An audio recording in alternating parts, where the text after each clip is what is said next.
From Thunder Studios in Lenexa, Kansas, this is TBN Pulse. Hello Thunders, I'm Annie Conklin, and in this episode of TBN Pulse, we take an on-the-field look at last week's Thunder football game where we knocked Blue Valley High School out of the playoffs. We get a facilities update from Mr. Radke and Mrs. Baumhoff. And we peek into the process of producing another great issue of the Veritas, the St. James Academy Yearbook. This is TBN Pulse.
Gotta love that excitement out there on the field. It was a fun game.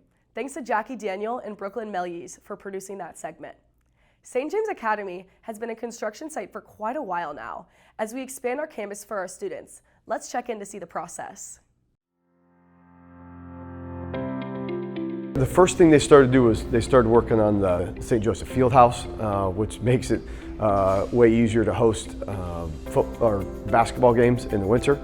Practice times we get done way earlier for volleyball and wrestling and basketball, so that's incredible. We got the cages for the baseball team out there. And then outside, you know, there's big improvements to the track facilities. We got long jump, triple jump, pole vault pits that are going in. We also have tennis courts that just got finished, and let alone the stadium's being built right now. So we'll get to host some home football games this year, and it'll make the experience for girls soccer and boys soccer and any events that are going out to lacrosse for the clubs and stuff too, that everybody's going to actually have a home game to get in front of some big crowds hopefully.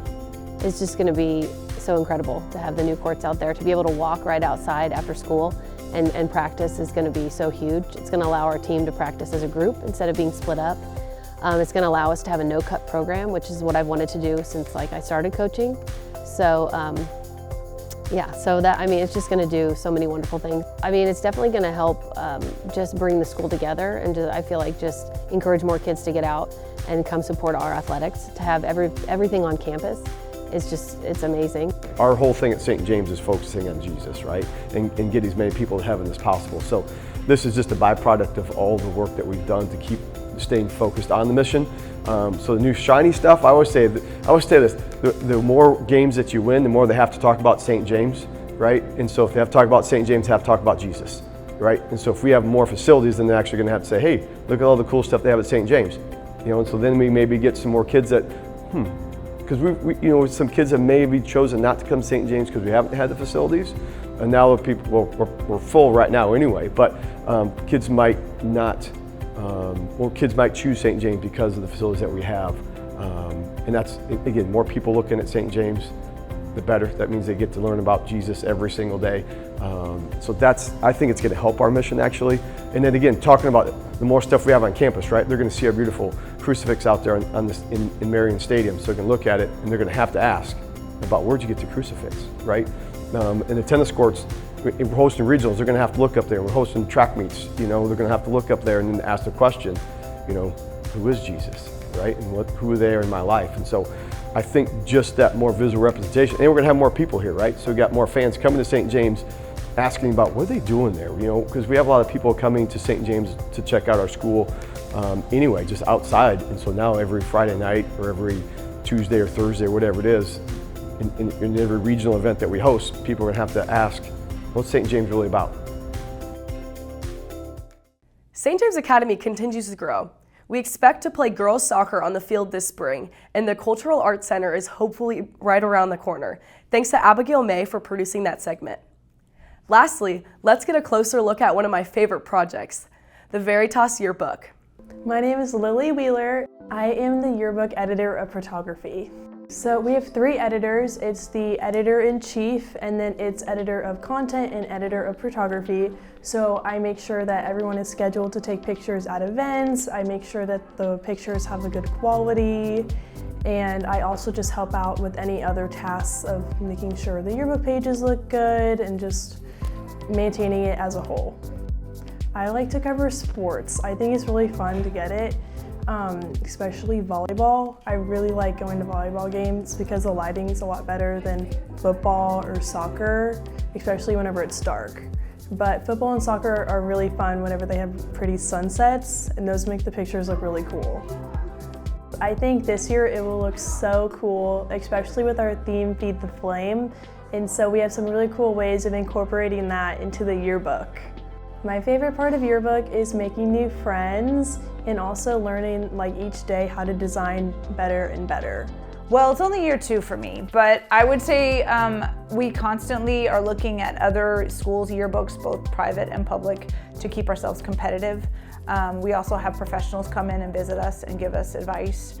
And I am the type of person that I don't like doing the same thing twice. I like doing it different each time. So I kind of challenge my designers, my photographers to always try to go a little bit further, to try something a little bit more challenging and to make it a better product each time. I would have to say the Holy Spirit inspires my vision for yearbook each year. I have a very strong passion to pass on the faith through the yearbook because I feel like it's a tool that students will have in years to come where they can look back and revisit some of those beautiful spiritual experiences and memories during high school. The biggest challenges are the fact that it's over 300 pages. That's a lot of design. It can be very overwhelming, it can be very tedious, it can be very stressful, and just making sure that we're always thinking of each page in love and in sensitivity, but also having the passion to convey the messages we want on each page and just making sure that it's just and fair and that we take care of each section of the yearbook and we don't have certain favorite sections that we focus on the most. I think my favorite section is the one about community, when we show the different personalities of the different communities, when we study the saints of those communities and we can put that into a design form. And that's really exciting because it shows the students that we have a really deep meaning in those different communities. So I think that's kind of beautiful. The yearbook staff works hard to make a great keepsake book, and we think it really pays off. Thanks to Joe Peterson for producing that piece. And thank you to all the students in the SJA Media Arts program for making these segments, and thanks to you for watching TBN Pulse. I'm Annie Conklin. God bless you, and go Thunder.